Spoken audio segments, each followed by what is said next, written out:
don Julio, muchas gracias por la invitación. Valeria, gracias por moderarnos, señor gobernador, por acompañarnos. Quiero empezar por hacer un reconocimiento público al INEGI.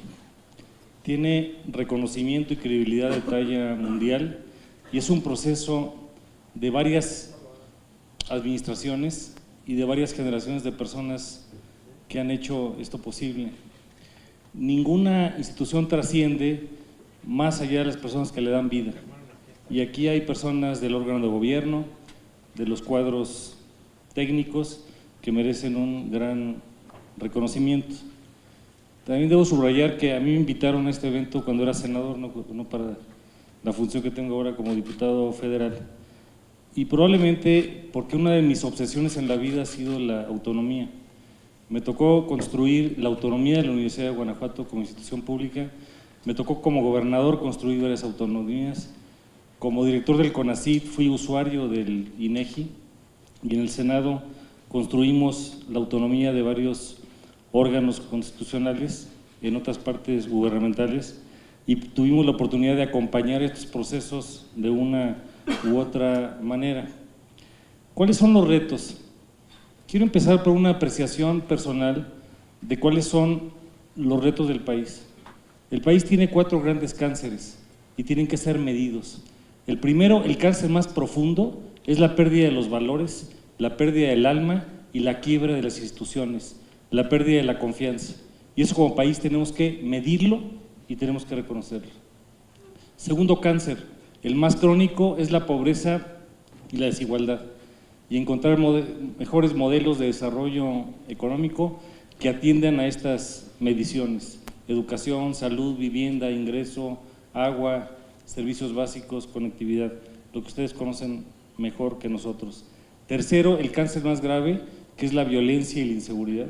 Y cuarto, el más irritante, que es la corrupción, y su hermana gemela, que es la impunidad. Estos 4 cánceres, la pérdida del alma, la quiebra de las instituciones y los valores, la pobreza, la desigualdad y la falta de modelos de desarrollo económico, la inseguridad y la corrupción, es lo que le aqueja generalmente a la población en el país. Frente a eso, la pregunta es, ¿cómo lo vamos a resolver? Y eso tendrá soluciones desde la sociedad y desde el Estado mexicano.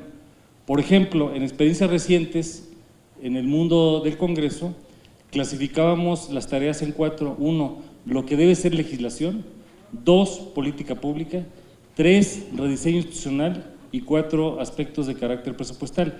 Son categorías convencionales, no son suficientemente comprensivas, pero la pregunta frente a todo esto es ¿qué le toca entonces al INEGI?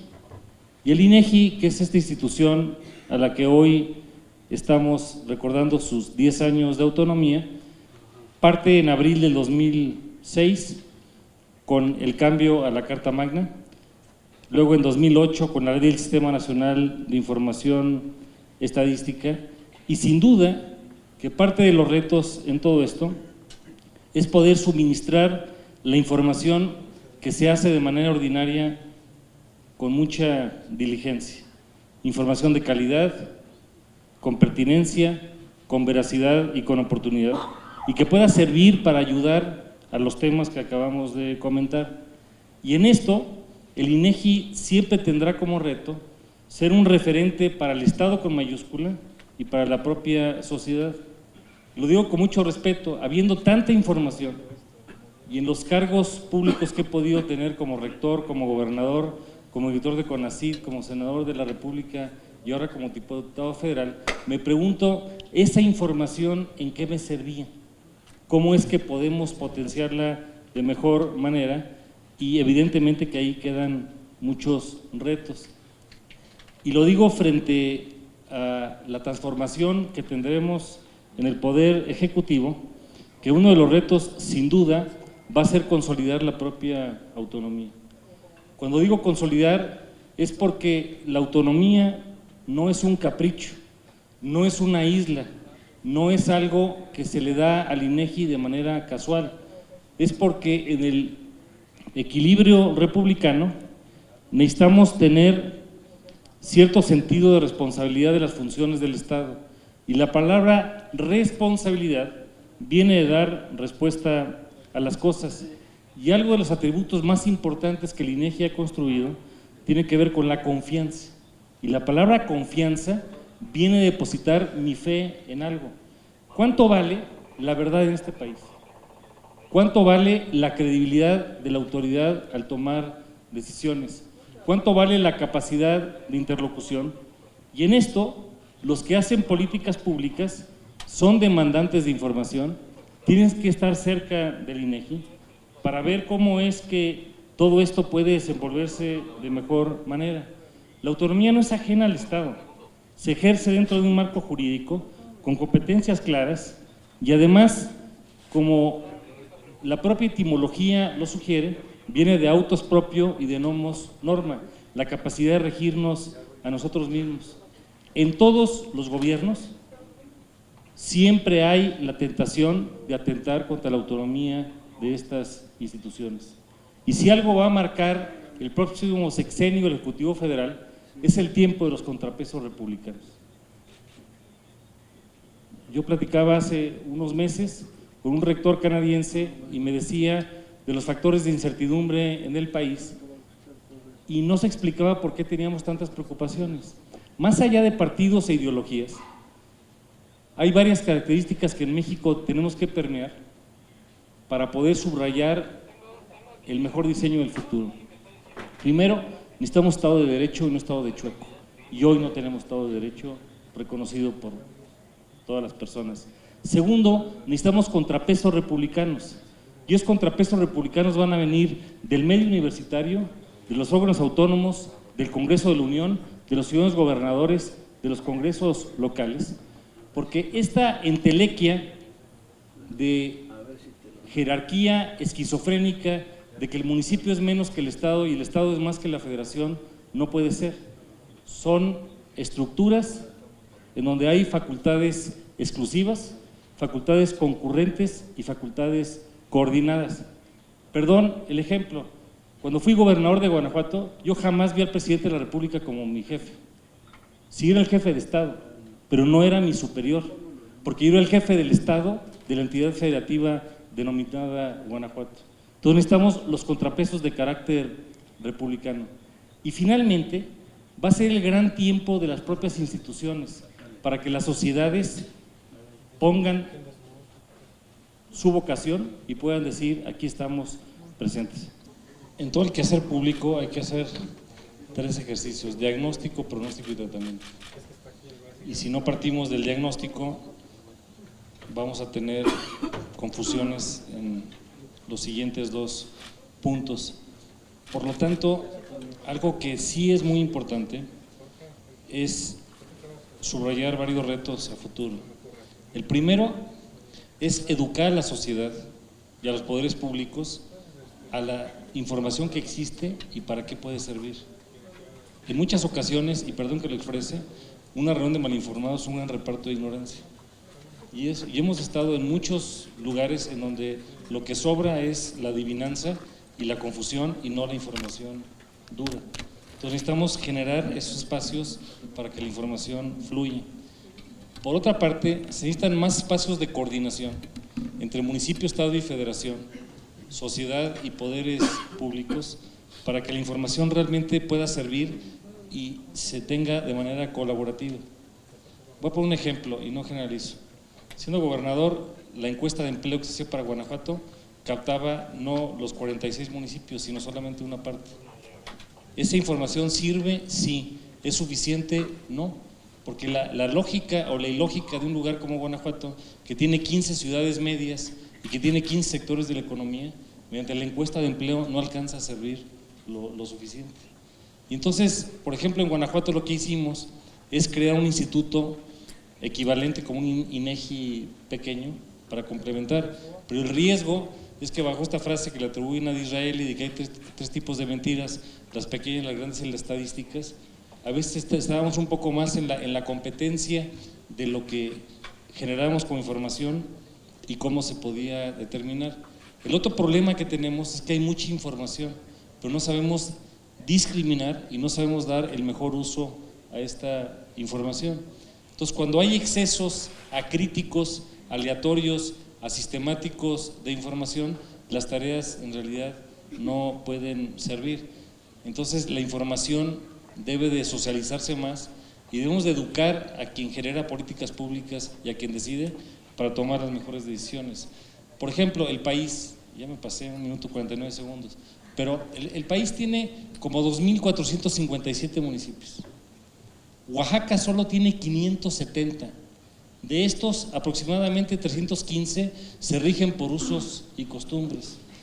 Y los municipios no se diseñaron con un criterio convencional. Ensenada solo es probablemente el municipio más grande del planeta, es 1.7 veces el estado de Guanajuato. Ensenada solo es más grande probablemente que Colima, y ya no digamos la población. Entonces, necesitamos meternos a la lógica de los ayuntamientos, acompañar el proceso para que en el lugar más próximo se tomen las decisiones. Donde la persona tiene nombre, rostro, corazón, domicilio y apellido, es en el municipio. Y si en el municipio no se toman las decisiones, las cosas no se van a resolver. Hay que hacer que la autoridad más próxima, primero, conozca la información. Segundo, que ayude a socializarla. Tercero, que haya el máximo de participación ciudadana. Porque no podemos, por ejemplo, reventar el país cada 3 años en los cambios de ayuntamiento. Ahora ya hay la posible reelección, ya la estamos probando por las primeras ocasiones. Pero a veces tenemos que preguntarnos, esa autoridad a quién representa. Y tiene que ver también mucho con el diseño de las instituciones. Porque, por ejemplo, quienes llegan a un ayuntamiento lo hacen por bases de partido y no tanto por comunicación con la propia sociedad. Entonces necesitamos que en el lugar más próximo se conozca la información, se socialice y que tenga un sentido para la propia toma de decisiones. Por otra parte, los que generan información, por ejemplo, las universidades, las organizaciones de la sociedad civil y el INEGI, habría que siempre revisar hasta dónde trabajamos como sistema, guardando las potestades, y no desacredito lo que cualquier parte esté realizando. INEGI puede ser la cabeza en muchos de los estudios que se están realizando, pero también es importante que tenga este nivel de socialización. Y para eso, muchas veces lo que hay que reconocer es que se toman decisiones sin información, o se recopila información de manera asistemática, y al final del día lo que tenemos son entelequias con informaciones cruzadas que no sabemos a quién le vamos a hacer caso. Y por eso, al final del día, lo que necesitamos es que la información que se presenta sea de calidad, INEGI lo tiene, pero que se ponga a mayor disposición, que se tomen decisiones informadas, que se difundan los datos, y luego también las historias de éxito hay que difundirlas, porque cuando se sabe que una historia de éxito parte de un buen diagnóstico, de una buena participación ciudadana, de los poderes públicos y de un buen tratamiento, eso fomenta mejores prácticas a futuro. Y sin duda, uno de los grandes retos que tiene nuestro país es promover la participación. Si no hay participación ciudadana, esto no funciona, porque luego llega el nuevo gobierno, sea municipal, estatal o federal, y entonces tenemos la figura del iluminado o la figura de cosas que no vienen realmente a darle la esencia de las cosas. Por ejemplo, en este momento se está haciendo lo que le llaman un censo de bienestar. Pues no es un censo, no pasa ninguna de las pruebas de metodología de las ciencias o estadística de primer año de preparatoria. Y lo digo con mucho respeto, porque la intención puede ser muy positiva, pero si esa información no tiene buenos instrumentos, no garantiza la confidencialidad, no se traduce a políticas públicas, entonces lo que tenemos son populismos, y lo único que logra el populismo es que uniforma la mediocridad, falta la verdad, y entonces la información o la desinformación ya no sirve, y entonces se sesga para propósitos que no son éticamente deseables. La autonomía del INEGI tiene que ser la guarda cuidadosa, y van a ser tiempos en donde vamos a enfrentar grandes incertidumbres, y probablemente espantos de futuro. Es muy importante la honestidad que se tiene. Segundo, la independencia que se debe fomentar todos los días. Tercero, el carácter para resistir las tentaciones. Y finalmente, la ética en la propia conducción. A grandes retos, grandes soluciones. Y el INEGI va a tener que seguir siendo ese faro que ilumina la información para las mejores decisiones. Y algunas pueden ser agradables y otras no. Sin embargo, faltar a la verdad no es cosa menor. Y por eso decía, ¿cuánto vale la verdad en este país? ¿Cuánto vale la justicia? ¿Cuánto vale la libertad? ¿Cuánto vale el Estado de Derecho? A mí me parece extraordinario que en esta celebración de los 10 años estemos en el auditorio Torres Bodet. Ese gran mexicano que fue canciller, que fue secretario de Educación, que fue el segundo director general de UNESCO, que tiene que ver mucho con la creación de este museo de antropología, en donde las culturas milenarias entendieron perfectamente que tenemos que construir raíces profundas y frutos fecundos, y los que habitaron el Valle del Anáhuac, los que estuvieron en la península de Yucatán, hoy nos verían un poco raros, porque ellos sí usaban la astronomía y usaban las matemáticas y tenían otras formas de expresión. Creo que es el tiempo de los contrapesos, y ese contrapeso sin pleito republicano sí va a ser muy importante. Yo tengo confianza en que el país va a ser grande en la medida en que INEGI siga siendo ese faro que nos ilumine a todos. Gracias, Juan Carlos.